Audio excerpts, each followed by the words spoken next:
Hello and welcome बच्चों। Previous class में हम लीनियर डिफरेंशियल इक्वेशन के बारे में बता चुके थे और उसका सॉल्यूशन कैसे किया जाता है उसके बारे में बताए थे।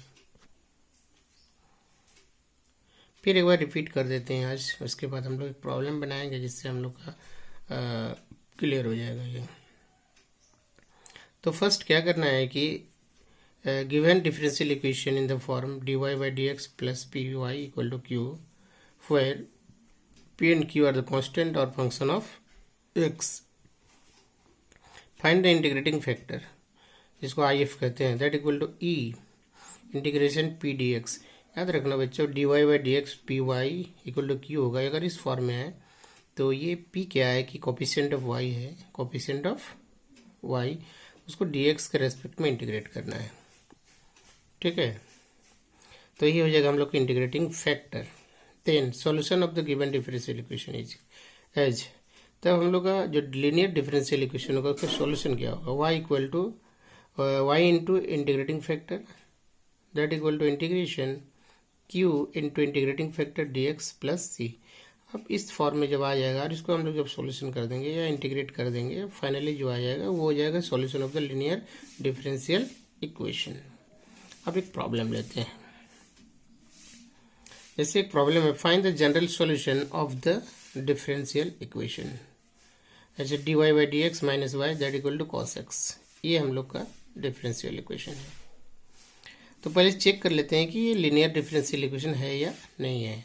तो given differential equation is the form of, किस फॉर्म में, dy by d x plus p y that equal to q fire p equal to, देखो यहाँ पे p है तो p यहाँ पे कितना -1, p दैट इक्वल टू -1 और q के प्लेस में कितना है cos x है, यानी इस फॉर्म में है। दैट मीन्स ये क्या होगा, लीनियर डिफरेंशियल इक्वेशन हो गया। तो p हम लोग को निकल गया है, q हम लोग जान गए। अब इंटीग्रेटिंग फैक्टर निकालेंगे। तो integrating factor that equal to हम बताया था e to the power integration minus p x था, तो p इक्वल टू कितना है यहाँ पे -1, तो -1 dx, -1 dx करने का मतलब e to the power integration minus dx और माइनस dx का कितना हो जाएगा इंटीग्रेशन -x हो जाएगा, यानी e to the power minus x, यानी if कितना निकल गया e to the power -x। Now both side multiply by if। अब if के द्वारा हम लोग क्या करते हैं, दोनों साइड मल्टीप्लाई कर देंगे। ठीक है, दोनों साइड मल्टीप्लाई कर देंगे तो हमको क्या मिलेगा, देखो दोनों साइड मल्टीप्लाई करने पर e to the power -6 dy by d x minus e to the power -x y that equal to e to the power -6 cos x। इसमें दोनों साइड मल्टीप्लाई कर दिए। ठीक है, अब देखो यहाँ पे dy by d x bracket y e to the power -6। हम लोग इसको, ये जो फॉर्म है इसको ऐसे लिख सकते हैं। क्यों लिख सकते हैं, क्योंकि जब इसको हम लोग डिफ्रेंशिएट करेंगे तो यही मिलेगा, डिफ्रेंशिएट करेंगे तो यही मिलेगा। जैसे ये हम लोग का प्रोडक्ट ऑफ डिफ्रेंशिएशन में है, दोनों का मल्टीप्लाई के रूप में है। तो जैसे ये e to the power x, उसके बाद y का डिफ्रेंशिएशन करेंगे तो dy बाई डी एक्स, फिर प्लस होता है, उसके बाद इसका हम लोग e to the power -x का डिफ्रेंशिएशन करेंगे तो e to the power x का करेंगे तो e to the power x होगा, लेकिन यहाँ माइनस है तो यहाँ प्लस जो था वो माइनस में आ जाएगा और फिर y रहेगा that equal to e to the power -x cos x। ठीक है, उसके बाद integrating both side with respect of x we get. अब x के रेस्पेक्ट में बोथ साइड इंटीग्रेट कर देते हैं हम लोग, क्या कर देंगे, इंटीग्रेट कर देंगे। तो जैसे इंटीग्रेट करेंगे, देखो यहाँ पे dy बाई डी एक्स है, y to the power x है, तो ये हम लोग का dy बाई डी एक्स हट जाएगा, डायरेक्ट बच जाएगा y e to the power -x that equal to integration e to the power -x cos x plus c। हमने c क्यों लगाया, हम पहले ही बताया था कि c जब भी लगाते हैं हम लोग इंडेफिनिट इंटीग्रेशन में c का इस्तेमाल करते हैं, c यूज करते हैं। c क्या है, कांस्टेंट ऑफ इंटीग्रेशन है। ठीक है, अब देखो लेट i इक्वल टू, हम लोग मान लेते हैं integration e to the power -6 cos x dx, हम लोग इसको मान लेते हैं i। अब देखो यहाँ पे ये e to the power -6 cos x है, ये product of by parts of integration है। ठीक है, तीन तरह का इंटीग्रेशन होता है, बाई सब्स्टिट्यूशन, बाय पार्ट्स से, और एक होता है बाय प्रॉपर फ्रैक्शन में चेंज करके। ठीक है, तो यहाँ बाय पार्ट्स से हम लोग को इसको क्या करना है, इंटीग्रेट करना है। तो उसका रूल है, देखो उसका रूल क्या है कि the integral of the product of two function, अगर प्रोडक्ट के फॉर्म में, किस फॉर्म में, प्रोडक्ट के फॉर्म में है, तो उसका होता है कि first function into integral of second function minus integral of bracket open differential coefficient of the first function into integral of second function. ये फॉर्मूला है। ठीक है, जब भी हम लोग इंटीग्रेशन करते हैं बाय पार्ट्स यूज करते हैं या प्रोडक्ट ऑफ टू फंक्शन रहता है, तो ये फॉर्मूला इस्तेमाल होता है। तो इसको सिंबॉलिकली ऐसे लिख सकते हैं, जैसे दो फंक्शन है f(x) और g(x). ठीक है, इसको इंटीग्रेट कर रहे हैं। इसको जब इंटीग्रेट करेंगे हम लोग, तो फर्स्ट फंक्शन इंटीग्रेशन का sign, differential coefficient of first function हो गया, और integral of second function minus, फिर integration bracket differential coefficient of first function, इसके लिए f(x) लिखे हैं, फिर integral of second function bracket close dx। तो इसी का इस्तेमाल करके हम लोग इसको अब इंटीग्रेट करेंगे। ठीक है, तो इंटीग्रेट करेंगे तो देखो यहाँ पे cos x फर्स्ट फंक्शन है cos x। ठीक है, और differentiation coefficient of first function, तो इसका हो जाएगा e⁻⁻x अपन -1, चूँकि यहाँ पे देखो माइनस है तो यहाँ माइनस से डिवाइड हो जाता है डिफरेंशिएशन में। फिर माइनस इंटीग्रेशन हम डायरेक्ट कर दिए यहाँ पे differential coefficient of first function, जैसे cos x का अगर हम लोग डिफरेंशिएशन करेंगे तो कितना आता है -sin x। फिर इंटीग्रेशन ऑफ सेकेंड फंक्शन का इंटीग्रेशन करेंगे तो e⁻x का e⁻x ही होगा, लेकिन यहाँ माइनस है तो यहाँ माइनस मल्टीप्लाई हो जाएगा। ठीक है, इसको dx।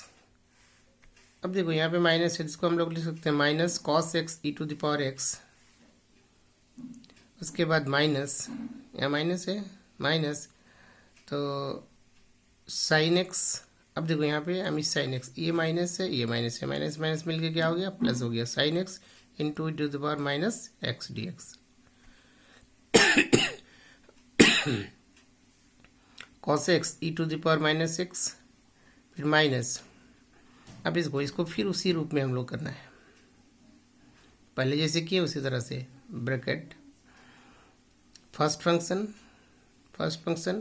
Differential coefficient of second function, ये सेकंड फंक्शन है, ये फर्स्ट फंक्शन है। अब देखो इसको हम लोग डिफरेंशियल कोफिशिएंट इसका निकालेंगे तो e⁻⁻x, और यहाँ पे माइनस है इसलिए माइनस, फिर माइनस इंटीग्रेशन, उसके बाद sin x का हम लोग फिर sin x का फिर integral differential coefficient of first function, तो sin x का हो जाएगा cos x, उसके बाद इंटीग्रल ऑफ सेकेंड फंक्शन का जब इंटीग्रल करेंगे हम लोग e⁻⁻x है, तो लेकिन यहाँ पे -x है इसीलिए यहाँ पे माइनस मल्टीप्लाई हो जाएगा dx के रेस्पेक्ट में। ठीक है, देखो बच्चों ये थोड़ा लगेगा अभी, जब तक हम लोग इंटीग्रेशन का कंसेप्ट क्लियर नहीं हो जाएगा, तो इसीलिए हम बार बार बोल रहे हैं इंटीग्रेशन को समझना ज़रूरी है, उसमें कुछ रूल्स हैं, उस रूल्स को जानना ज़रूरी है, तभी जाके हम लोग को अच्छी तरह समझ में आएगा। फिर भी कोशिश करना। ठीक है, अब नीचे लिखा दिए हैं, उसका नोट्स में हम बता देते हैं। जैसे ये हो जाएगा माइनस cos x e⁻⁻x। अब हम लोग ब्रैकेट को हटा देते हैं, ब्रैकेट को जैसे हटा देंगे हम लोग, तो देखो यहाँ पे ये माइनस है, ये माइनस है, माइनस माइनस मिलके क्या हो जाएगा plus, sin x e⁻⁻x minus cos e⁻⁻x e⁻⁻x dx। देखो यहाँ पे समझना जरूरी है, ये बाहर ब्रैकेट है बड़ा सा, ये बाहर है, ये माइनस माइनस माइनस मिलके प्लस हो गया, और प्लस माइनस मिलके फिर माइनस हो गया, इसीलिए माइनस है। ठीक है, तो minus integration cos x e to the power minus x d x. अब देखो आई इक्वल टू हो जाएगा ये minus e to the power x cos x plus sine x e to the power minus x minus ये जो देखो ये वाला, इसको हम लोग क्या माने थे, आई माने थे। इसके लिए आप इसके जगह क्या पुट कर देंगे, आई। तो ये माइनस आई है, ये आई है, तो ये माइनस आई लेफ्ट साइड आ जाएगा, तो आई आई मिलके 2i हो जाएगा। दैट इक्वल टू हो जाएगा। अब देखो यहाँ पे प्लस है, इसको पहले लिख देते हैं, sine x minus cos x e to the power minus x. यहाँ पर भी e to the power minus x, यहाँ पे minus e to the power minus x है, कॉमन ले लिए, ठीक है। अब i equal to sine x minus cos x divided by 2 divided by, ये 2 डिवाइड हो गया, e to the power minus x हो गया। अब हम लोग क्या करते हैं कि substitute the value of i in equation 1। अब हम लोग जैसे i जो था पहला में रख देते हैं इसको, ठीक है, तब हमको क्या मिलेगा, तो y e to the power minus x that equal to ये i, इसको i का वैल्यू ये हो गया, तो हम लोग हो जाएगा sine x minus cos x by 2 और bracket close e to the power minus x plus C. तो y इक्वल टू हो जाएगा sine x minus cos x by 2 और e to the power minus x इधर divide हो जाएगा, तो इधर भी e to the power minus x है, ये दोनों क्या हो जाएगा, कट जाएगा, ठीक है, और c e to the power x हो जाएगा, ठीक है। तो ये हो गया हम लोग का फाइनल सॉल्यूशन, यानी ये हो गया general solution of the differential equation. तो इसी तरह से हम लोग और एक दो प्रॉब्लम बनाएंगे लीनियर डिफरेंशियल इक्वेशन का, तो हम लोग का कंसेप्ट ऑलमोस्ट मोटा मोटी क्लियर हो जाएगा और अपने से भी प्रैक्टिस करना है। तो बच्चों याद रखना ये वाला जो लास्ट में हम not the integral of the product of two function, अगर टू फंक्शन प्रोडक्ट के फॉर्म में हो तो उसका रूल ये है इंटीग्रेशन करने का, first function into integral of second function minus integral of bracket differential coefficient of the first function into integral of the second function bracket closed. तो इसी का इस्तेमाल हमने किया है, इसका यूज किया है, इसीलिए इसको समझना ज़रूरी है। और एक दो प्रश्न अपने से बनाओगे, ठीक, ओके बाय।